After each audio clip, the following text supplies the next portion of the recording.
Oh, a microphony. And a phony at the mic. Quiet, numbskulls, I'm broadcasting. The Doctor of Discernment is now online. You know, much like my show, in that it's a local reaction to things that are happening on a federal level. Dispensing a daily dose of common sense. No prescription required. Wow, do I have a boatload of stuff for you, from the crazy to the absurd. Let's start getting into it because, I mean, it is bizarro world out there. And I say, if it's obvious to me, should be obvious to everybody. Oh, wow. Who could have seen this coming? This is the Fourth Hour with Greg Belfrage. Hold on to your butts.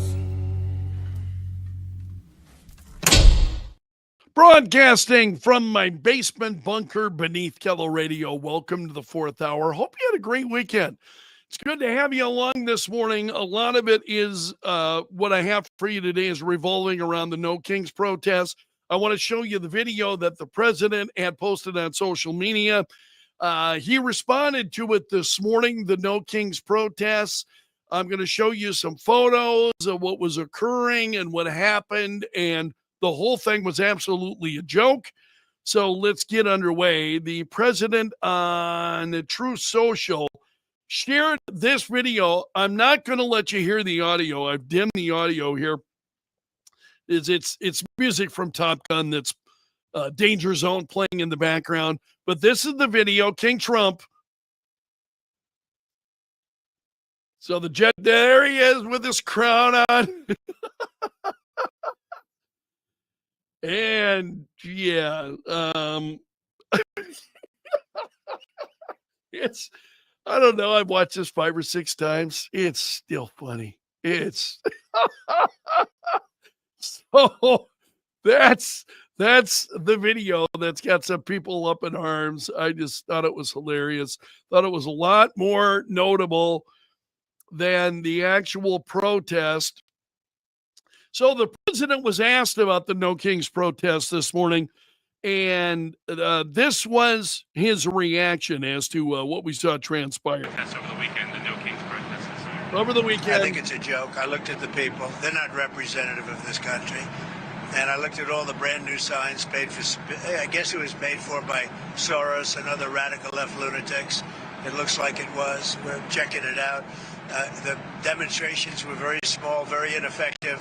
And the people were whacked out. When you look at those people, those are not representative of the people of our country. Mr. President, besides the He picks it up again here in a moment. I'm not a king. I work my ass off to make our country great. That's all it is. I'm not a king at all. Yeah, so I'm not a king at all. I work my ass off to make our country great. And absolutely right. So the Democratic senators, what about the federal government? It's still closed. Oh my God. So Democratic senators, the Hill reports getting hammered after the No Kings protests for ending the shutdown. So let's see what this says. They fear getting hammered by their liberal base if they vote for the Republican funding bill. Grassroots Democrats, frustrated with the Trump administration, have been demanding a fight, and that's why millions showed up. It was, what, 7 million? 7 million people in this country of lunatics that we see right now. I mean, 7 million, that's drop in the bucket. It really is not a big number. So Democrats are worried about the folks that turned out for the No Kings protests yesterday. You have got to give me a break. Centrist senators are fearful of breaking with leaders, while party activists are planning the anti-Trump rallies. We would have had enough votes to reopen the government if people were not terrified of getting the guillotine. Oh, what is going on in the crazy Democrat Party right now? What did Senator Shaheen say? Fourth Democrat to signal unease with the party's staunch opposition to what in normal times would be relatively uncontroversial funding bills. She voted Thursday to advance the defense funding bill.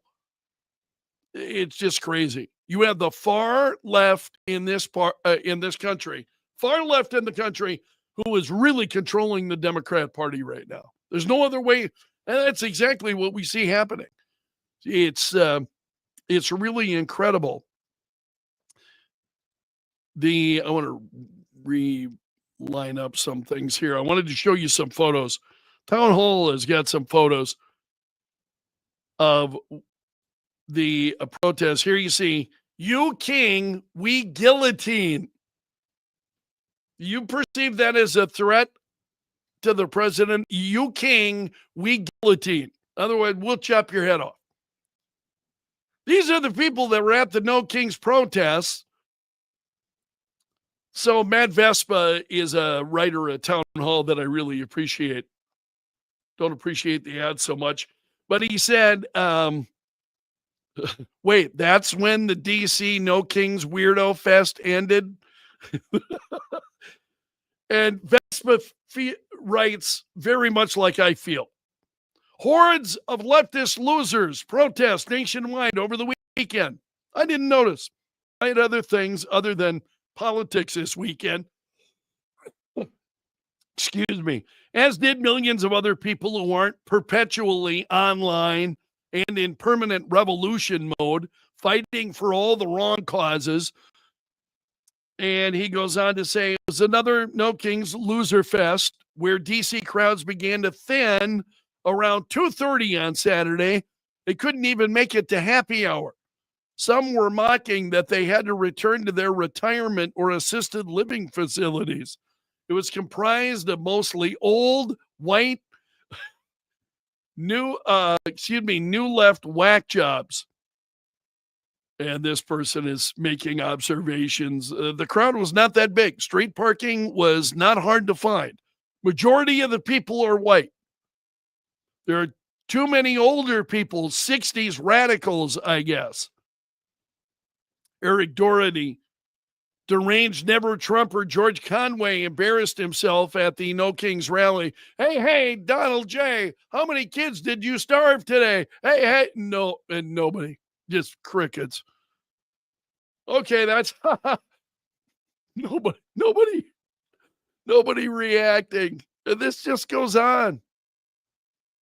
So George Conway spotted wearing an "I Am Antifa" shirt at the No Kings protest.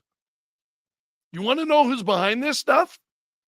These are radical left-wing nut jobs that are behind a lot of this protest. And that's why I really spent just about no time on talking about it last week, very little time this morning, because I just think this is just noise. And I really try not to spend a lot of time on the noise. But during the fourth hour, I'll give a little bit more attention to some of this stuff. This is a piece at the New York Post, who is written by a conservative leader over in the British Parliament, okay? Conservative leader who says, under Trump, America has the leadership we in Britain desperately need. Caught my attention. So I'm extremely proud to be British and utterly unapologetic about that pride. Britain taught the world what freedom means, but often these days, I look across the pond at the United States, think you guys might be onto something. I'm not claiming you get everything right, but America still believes that leadership means making decisions, not dodging them. It's that courage to act, even when it's unpopular, that makes a nation strong. Britain, on the other hand, being led by a government that mistakes timidity for wisdom. And then goes on to talk about Keir Starmer, and Britain has watched him surrender our sovereignty to China, too afraid to expose Beijing's interference in our democracy, now even being questioned by U.S. Congressional Committee about whether China pressured our government to drop the case. When allies start asking if Britain's gone soft, you know something's badly wrong. on everything from the economy to borders. There's much we can learn from America's example. Starts with the no-nonsense approach to illegal immigration, spearheaded by President Trump in his second term. The scourge of illegal immigration affects almost every country in the West. For the U.S., it's the Mexican border. For Britain, it's the daily arrival of young men in dinghies on our beaches. These small boats wash up on UK shores, filled to the brim with hundreds of illegal migrants from the Middle East and Africa, and this goes on. So it's Donald Trump who is showing the world how to lead. Every democratic nation how to lead, and you've got again conservatives over in the UK who understand, who are taking note of it. Also, let's talk about what's going on at 60 Minutes with Barry Weiss now in charge. Barry Weiss startled some of this is going to make you laugh. That's, I think, because it made, as I cracked up as I was going through it. And it's not unexpected. It shows what's going on in major media in this country. So Barry Weiss startled 60 Minutes staffers during a private meeting last week by asking why Americans view the show as biased. Weiss surprised senior staff when she asked a provocative question. Why does the country think you're biased? And this, according to people who were in the meeting. Her question was met with stunned awkwardness. So they didn't know what to say. They didn't know what to say. I can just imagine. It's absolutely hilarious. So she told staff on an October 9th conference call to be more aggressive in booking major figures. Now said she had personally secured 3 former secretaries of state for a special on the Middle East peace deal. Weiss also lined up Israeli Prime Minister Benjamin Netanyahu, pushed 60 Minutes producers to land Jared Kushner and Steve Witkoff for yesterday's broadcast. Her hands-on approach has jolted a newsroom that typically keeps its top brass far from the booking desk. Weiss told producers, "I love to win." Does that sound familiar? Who does that remind you of? I know who it reminds me of. I love to win. So she faced days after her first start. I had reported this. Her first internal revolt when the Writers Guild, which represents CBS journalists, told members they would not be disciplined for ignoring a memo demanding description. She wanted to know, what are you doing on your workday? Send me a list and let me know what you're doing. Let me know what's on your plate. I would like to see it. And so you have their union telling them, no, don't respond. Don't respond. It's the dumbest thing ever. So I outlined this previously for you on the 4th hour.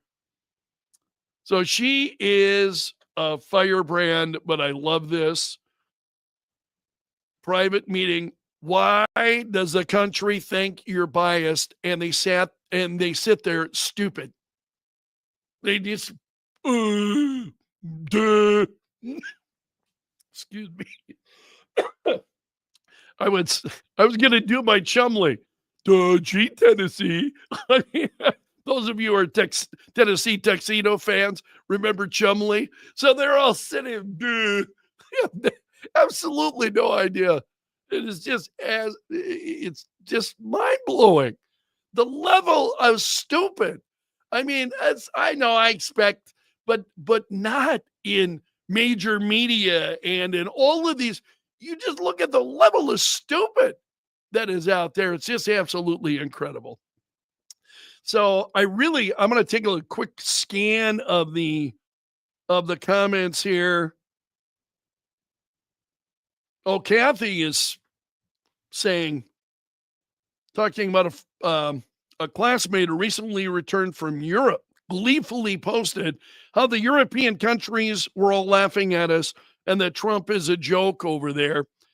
Now, again, Europe is far left of even the Democrats in this country.